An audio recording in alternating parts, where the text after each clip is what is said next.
3, 2, 1.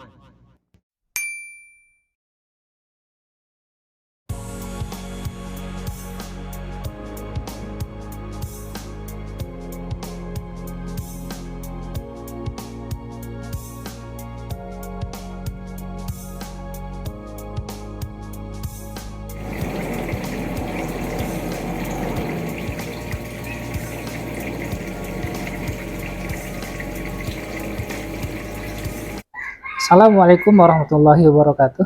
Halo sahabat, apa kabarnya semua? Mudah-mudahan dalam keadaan sehat ya. Di belakang ini adalah kolam pembudidayaan pembesaran ikan air tawar.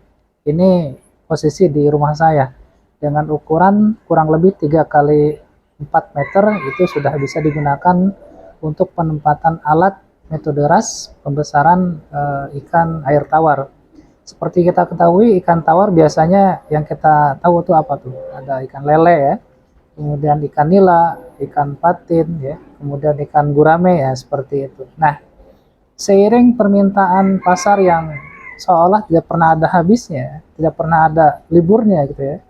Kemudian tren menunjukkan permintaan pasar selalu meningkat terkait dengan konsumen menginginkan yang namanya ikan. Karena bisa kita ketahui juga bahwasanya yang namanya ikan itu gizinya begitu bagus jika dikonsumsi oleh manusia. Oleh karena itu, untuk memenuhi permintaan pasar yang sangat tinggi dan tren menunjukkan semakin meningkat, maka banyak kemudian para petani mulai ya, mereka itu tertarik untuk budidaya ini. Dan seperti kita ketahui banyak cara ya untuk pembesaran ikan ini, mulai dari kolam tanah ya, kemudian ada juga yang bioflok dan juga cara metode RAS seperti itu. Yang sedang saya lakukan ini di rumah adalah metode RAS ya. Pengertian sederhananya metode RAS itu adalah memperhatikan kualitas air ya. Jadi airnya itu muter aja ya.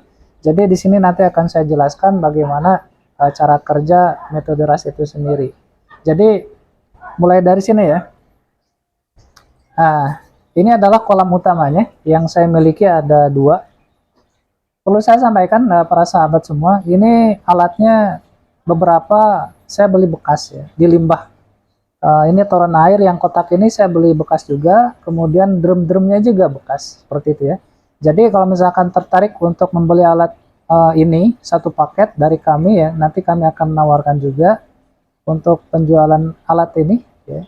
Jadi tidak perlu membeli 100% baru seperti itu. Ada komponen-komponen ataupun alat-alat di sini yang memang kita cukup limbah aja ya. Yang pasti kualitasnya masih bagus ya, limbah pun masih bagus. Baik, ini adalah kolam utamanya ya.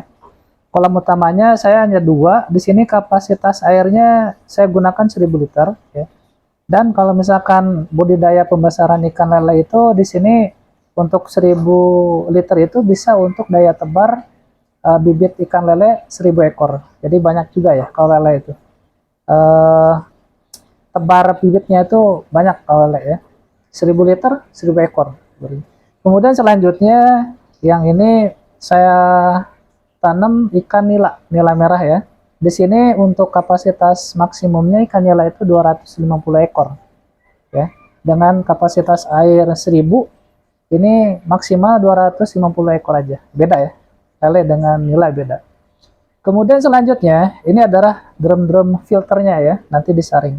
Nah ini adalah pipa SLO ya, yang dimana fungsinya untuk menyedot amoniak ya, kotoran ikan, yang kemudian masuk ke drum yang pertama ini. Nah ini isinya nggak ada komponen apa-apa, kecuali ini adalah amoniak yang disedot dari sini, ya, disedot ke sini. Ya. Kemudian dari drum fry filter ini ya, kita menyebutnya ini drum pertama itu fry filter. Ini luberannya ya, luberannya masuk ke drum kedua. Ya. Drum kedua ini disebutnya filter mekanis ya, filter mekanis yang dimana di sini ada komponen jaring nelayan. Beberapa kantung ya, beberapa kantung yang fungsinya sama untuk memfilter. Jadi nanti luberannya itu dari sini mengalir ke sini. Nah, ini dengan ini sama, filter mekanis dua-duanya isinya masing-masing satu kantong kulit kerang dan juga masing-masing ada 24 kantong jaring nelayan. Jadi udah dibungkusin itu ya. Ada 24 kantong masing-masing. Nah, selanjutnya di sini ya, itu ada filter biologis. Ini dengan ini sama. Ya, nanti cara kerjanya begitu ya. Meluber masuk ke drum ke sini, meluber masuk ke drum ke sini ya. Meluber masuk drum ke sini sampai ke ujung seperti itu. Nah, ini adalah filter biologis ya, yang dimana di sini berisikan carbonus gitu ya. Bentuknya seperti ini. Awalnya putih, sekarang udah warna coklat banget karena memang ini dikatakan udah matang. Fungsinya ini apa? Ini adalah rumah bakteri. Bakteri yang diperlukan untuk pembesaran budidaya ikan. Nah, bakteri ini memerlukan oksigen sehingga kita pasang aerator di sini ya. Pasang aerator di sini masing-masing di 3 titik. Ini sama ini sama. Ya. Ini 2 sama ya. Nah, di sini nanti ya. Setelah luberan dari sini masuk ke ini samtank namanya ya. Jadi ini adalah drum yang terakhir yang dimana di sini berisikan air yang siap untuk dialirkan kembali ke kolam seperti itu ya. Nah di sini di dalamnya ada yang namanya lampu UV ya. Lampu UV biasanya juga digunakan untuk kolam akuarium seperti itu ya, untuk membunuh jamur, menetralkan air, fungsinya begitu. Dan juga di sini ada pompa ya, pompa yang celup yang bisa direndam ke air, yang dimana fungsinya untuk menarik ya, menarik ataupun menyedot air yang sudah difilter sehingga masuk ke pipa ini. Nah di sini saya cuma nanam bayam Brazil. Mungkin teman-teman di sini tahu ya, belum bayam Brazil ya. Ini gampang banget untuk ditanam ya. Jadi jangan khawatir mati. Gampang banget. Ini buktinya saya bisa nanam di sini. Ya. Jadi ini sebelum melewati apa namanya, sebelum airnya itu masuk ke kolam ini dialirkan ke pipa yang putih ini ya. Dan kita coba tanemin bayam Brazil dan ternyata berhasil di sini. Bayam Brazilnya subur-subur. Pertama saya beli di online tuh 2 pohon ya, 2 bibit. Yang kemudian setelah banyak ya kan mekar dan bertumbuh, kemudian saya gunting ya, saya gunting, saya tanam, kemudian ada batang yang tua saya gunting lagi, saya tanam lagi sampai dari 2 ya, dari 2 benih itu sekarang udah full potnya. Jadi gampang banget untuk bayam Brazil dan ini bisa dikonsumsi teman-teman, untuk salad sayur ya kan, kemudian bisa untuk ditumis ya, dan juga untuk cara masak yang lainnya juga sama. Ya seperti bayam pada umumnya lah, seperti itu ya. Jadi ini bagus untuk dikonsumsi juga. Tutorial cara konsumsi bayam Brazil juga banyak di YouTube ya, seperti itu. Nah ini adalah box, ini apa namanya? Box penyimpanan pakan ya, dan di pojok situ namanya aerator ya. Aerator yang dimana aerator itu di sini ada 6 titik di 2 drum, kemudian di sini juga sama ya. 6 titik di 2 kolam seperti itu, masing-masing 3 titik ya. Jadi ini udah berjalan kurang lebih 2,5 bulan ya. Untuk lele 2 bulan udah bisa panen. Ini akhir bulan November ini saya panen. Kemudian untuk nila ini bisa akhir bulan November ataupun akhir Desember ya.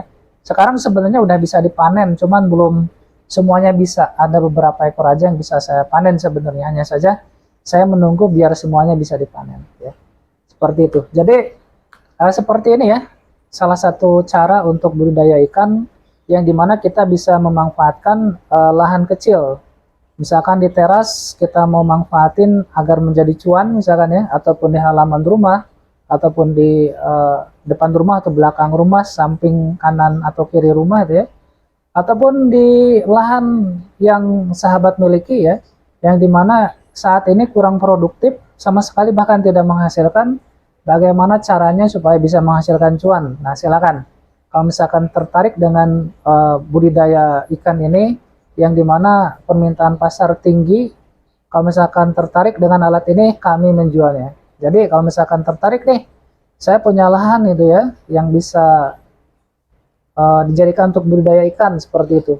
Alatnya tidak mesti harus seperti ini ya. Kalau misalkan mau sama dengan yang saya punya ya, seperti ini bisa gitu ya, bisa. Bisa juga dengan menggunakan terpal gitu ya, itu lebih ekonomis, atau bisa juga menggunakan beton di tembok gitu ya, itu lebih bagus lagi kalau memang jangka panjang ya, atau bahkan permanen seperti itu. Jadi ada beberapa opsi alat yang bisa digunakan, ada mulai dari pakai toren air ini ya, limbah ataupun terpal seperti itu, ataupun beton ya. Dan untuk lahan mulai dari 3x5 itu udah bisa ya, seperti yang di teras rumah saya ini. Apalagi yang puluhan meter ya, yang punya lahan luas ribuan meter, kami siap ya untuk kemudian para sahabat, para juragan di sini yang punya lahan luas seperti itu, pengen kemudian tempatnya dijadiin untuk budidaya pembesaran ikan air tawar dengan metode RAS seperti ini, silakan ya, bisa menghubungi kami, dan selanjutnya nanti bisa melakukan survei ya. Kemudian kalau misalkan oke nih ya, kita bisa kemudian ke proses selanjutnya untuk membuat desain atau layoutnya seperti itu ya. Dan selanjutnya nanti akan ada penawaran harga. Kalau cocok deal, kita akan eksekusi ya. Dan setelah eksekusi pastinya ya, kita akan menginstal ya, memasangnya.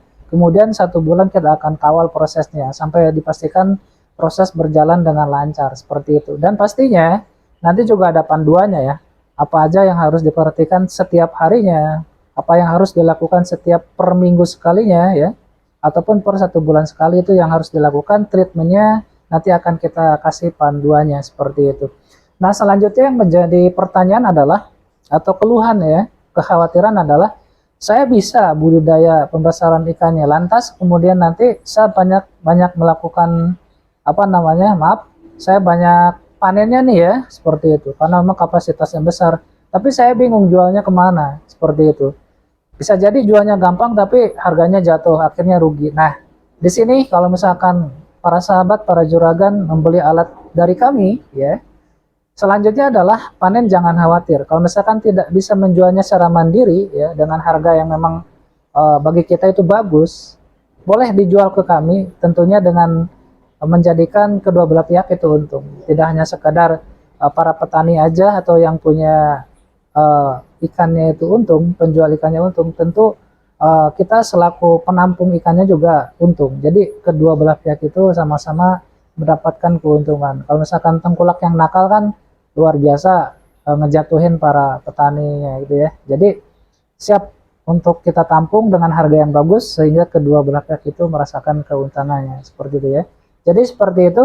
Kalau misalkan silakan para sahabat, para juragan yang tertarik dengan metode ini ya, tidak harus di sini dan tidak harus bentuknya seperti ini, bisa jadi dengan menggunakan terpal ataupun yang lebih mewah lagi beton ya kan, pakai bata, itu lebih bagus lagi. Silakan ya, komunikasikan dengan kami ya, tertariknya pakai yang mana ya kan, silakan dimanfaatin lahan kosongnya sehingga menghasilkan cuan.